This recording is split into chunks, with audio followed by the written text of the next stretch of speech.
Hey, it's David. Let's get this build started.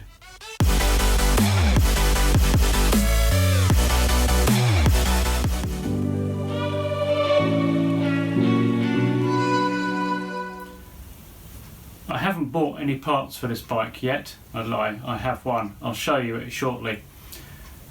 But what I want to do first, before we start anywhere, is to have a look at what the bike should look like in its stripped down form.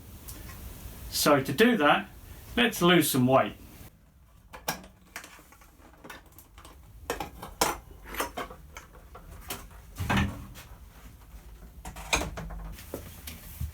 Now I've taken the precaution of pre-lubing with release agent all the bolts holding this on, because of course it's a mudguard. I don't know when it was last off, and it will have had road salt and all sorts thrown at it over the years. One thing I would say is when you do this and it is tight, make sure you don't scrape the paint like that. If I remove this mudguard completely and don't replace it with anything, I need to make sure this bolt goes back in, because there's a clamp here that holds the brake hose. Now on this side we've got the cable clamp. Inside there are two plastic tabs that you need to squeeze together. Alternatively, if it doesn't want to come out like mine doesn't really seem to want to, then you can just unscrew the speedo cable and put it back in afterwards.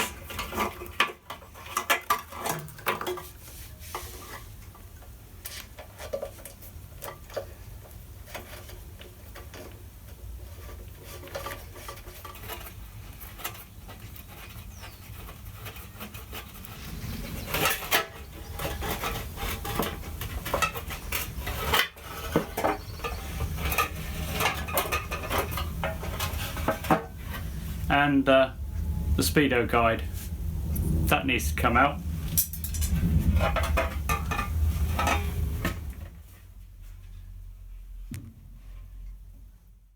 I'm going to put these bolts back in, that way I don't lose them.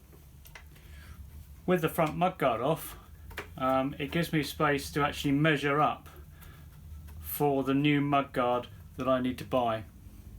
One thing the kits generally don't supply for the easy conversions is a front mudguard.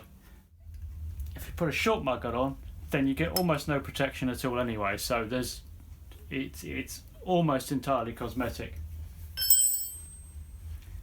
Okay, that's the front.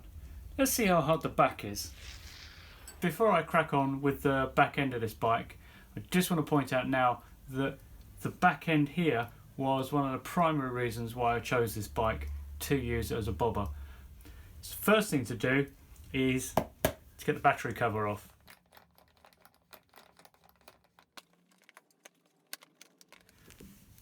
Now the reason we want to take this cover off is because we want to detach the rear harness.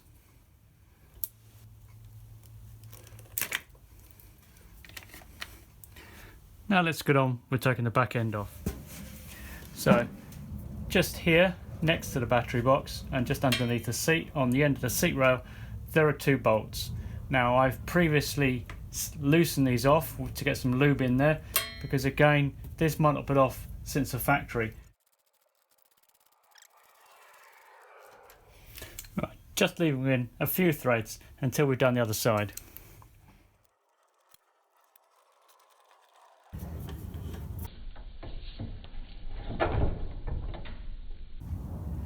Oh, there's the moment of truth.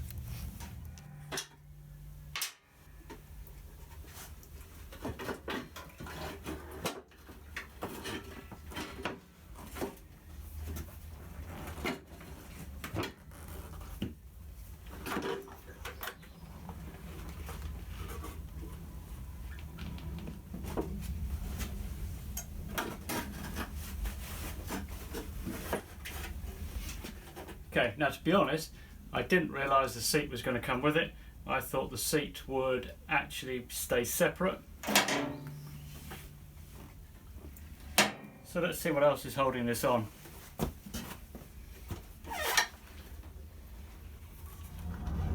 Okay, looks like it's just the rear harness wire.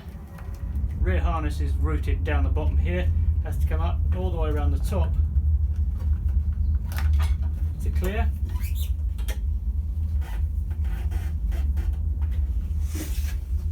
And then the whole rear mudguard unit comes away.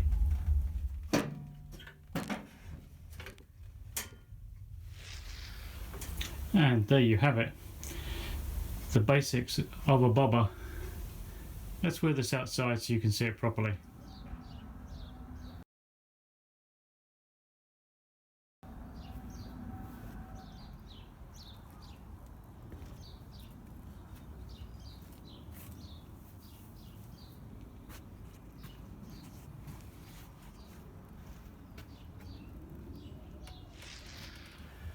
With the back seat off, the rear mudguard off, with the front mudguard off, now I've got a view what the bike is like, what needs doing to it, and where I need to go from here. Now, as I say, I wasn't expecting the seat to come off with it, but frankly it doesn't really matter because that seat was coming off anyway. Occasionally you will see people who've done the rear mudguard conversion on these and they've left the stock seat on. And it just looks odd and it looks ugly because it's got a kick up at the back to go on the original mudguard. But of course your replacement mudguard sits much lower. And whilst it might be comfortable, it wouldn't be so bad if they actually got a can of black paint and gave a spray over the white plastic that you can see when you look at the rear of the bike. It just looks ugly.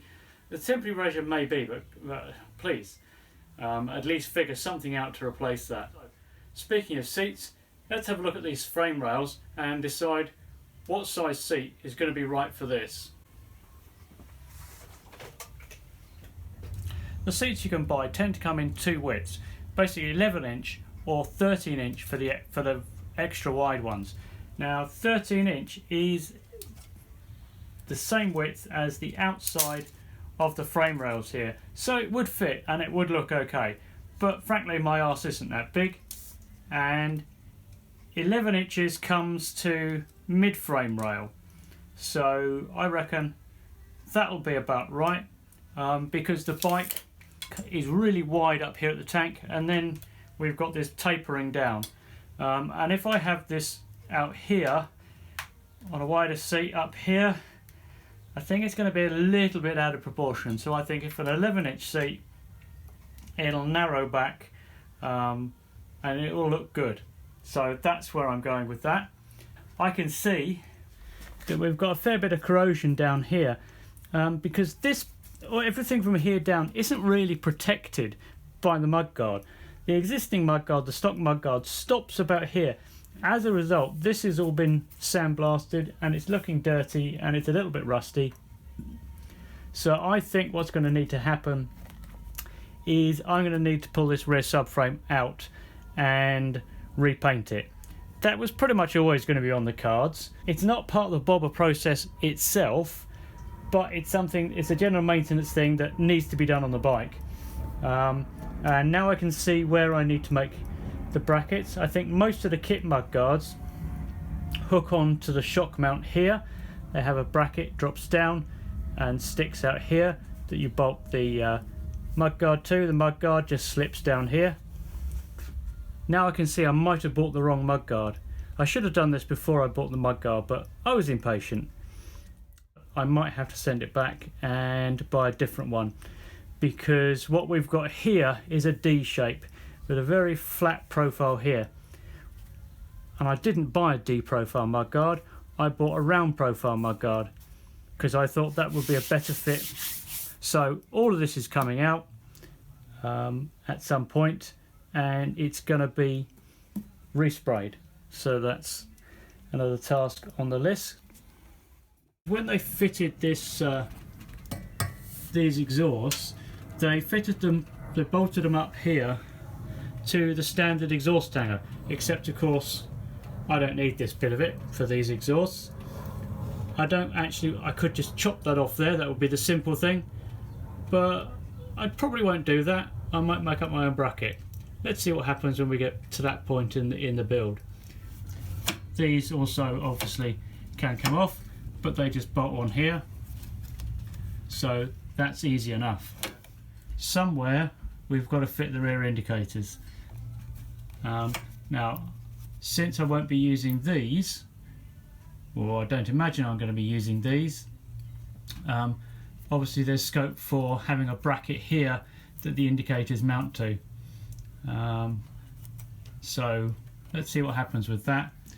Plan is to go for a spring type seat. We've got a couple of mounting points here. There's some holes up here which the front can mount to. Here can make up a plate, probably that will come out the back to mount the springs on, and we'll see how that bracket works. So that should take care of the seat. Obviously I've got the mounting points there to mount a new guard in, so that's no issue. I just need to find a guard that will sit here, and then I can make up some brackets to hold it down there. I could cut up a stock mudguard, but they just look ugly, I think, when you do that. Now, front indicators. Now